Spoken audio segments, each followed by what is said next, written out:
అన్న నమస్తే అన్న, ఏం పేరు మీ పేరు? నా పేరు గురారిశెట్టి సత్యనారాయణ, నివాసం సనత్ నగర్. అన్న ఏం చేస్తుంటారు మీరు? నాది వృత్తి మెడికల్ వ్యాపారం. మెడికల్ వ్యాపారం. ఇక్కడేనండి, లోకలే కదా? నేను లోకలే అండి. సార్ ఏం లేదు, ఇప్పుడు తెలంగాణ రాష్ట్రంలో అదేవిధంగా ఇప్పుడు మనకి 17 ఎంపీ స్థానాలు ఉన్నాయి. మళ్ళీ ఇప్పుడు ఎలక్షన్స్ వస్తున్నాయి ఎంపీ సంబంధించిన.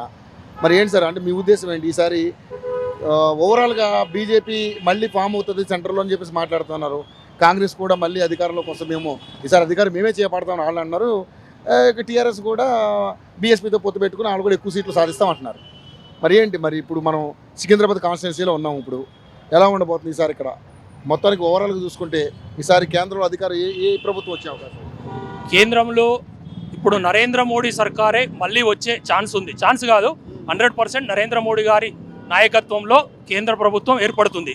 ఇది సగటు భారతీయుడిగా నేను చెబుతున్నాను. ఎందుకంటే నేను గత 10 సంవత్సరాల నుండి మోడీ గారి ప్రభుత్వం తీసుకొచ్చిన సంస్కరణల వల్ల బిజినెస్లో కానీ ఎంతో వృద్ధి చెందాం మేము. గతంలో సగటుగా నేను చెబుతున్నాను, మోడీ గారు తెచ్చినటువంటి జిఎస్టీని చాలామంది వ్యాపారులు వ్యతిరేకించారు, అందులో నేను కూడా ఒకరిని. కానీ ఆ తర్వాత జిఎస్టీని ఒక సరళంగా చేస్తూ వచ్చిన తర్వాత వృత్తిలో నిజాయితీ పరులకు ఎంత సులభంగా వ్యాపారం చేయవచ్చో చూసాం.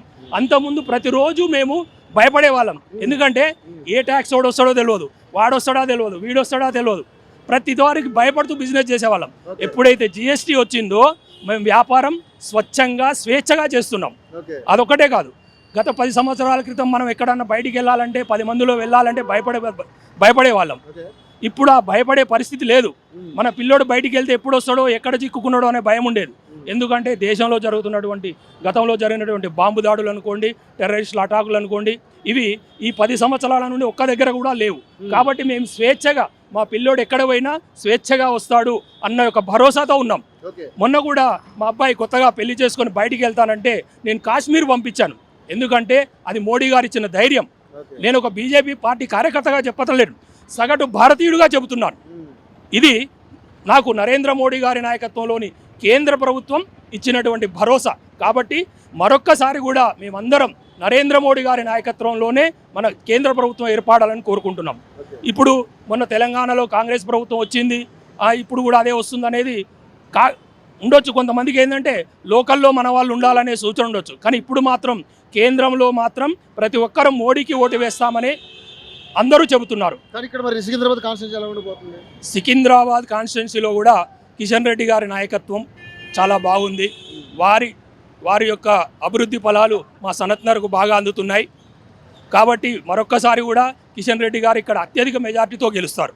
సెంట్రల్లో 400 పైనే వస్తాయని అంటున్నారు. మరి సాధ్యమయ్యే అవకాశం ఉందా? ఎందుకంటే భారత్ జోడో న్యాయ జోడో యాత్ర ద్వారా మనకి రాహుల్ గాంధీ గారు కూడా తిరుగుతూ ఉన్నాడు. మరి ఎట్లా ఉండబోతుంది? రాహుల్ గాంధీ గారు అతనికి 50 సంవత్సరాలు వచ్చినాయి, కానీ అతను మాట్లాడే మాట ఒక 10 సంవత్సరాల పిల్లోడి కంటే కూడా అధ్వానంగా ఉంటున్నాయి.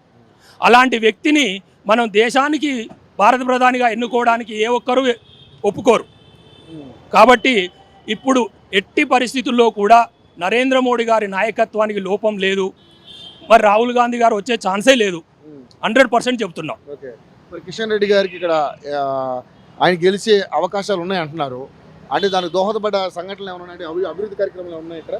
వారు మనకు ఇక్కడ కేంద్ర ప్రభుత్వ నిధులతోటి మనకు ఇక్కడ హాస్పిటల్ నిర్మించారు. మళ్ళీ ఇప్పుడు ఈరోజు రేణుకా అమ్మవారి తల్లి వద్ద 4 కోట్లు పెట్టి అన్నదాన సత్రాన్ని కూడా నిర్మిస్తున్నారు. మాకు సనత్ నగర్లో చాలా ఏ పని కావాలన్నా కిషన్ రెడ్డి గారు చేపిస్తారు. కిషన్ రెడ్డి గారు చేపిస్తారు. సమస్యకి తీసుకెళ్ళాలి, వారి దృష్టికి మనం తీసుకెళ్తే వారు తప్పకుండా సమస్యని క్లియర్ చేస్తారు. ఇది వారికి ఉన్న గొప్పదనం. కిషన్ రెడ్డి గారి సొంత గెలుస్తాడు. ఇప్పుడు ఎట్లా మోడీ గారి హవా ఉంది కాబట్టి తప్పకుండా గెలుస్తాడు.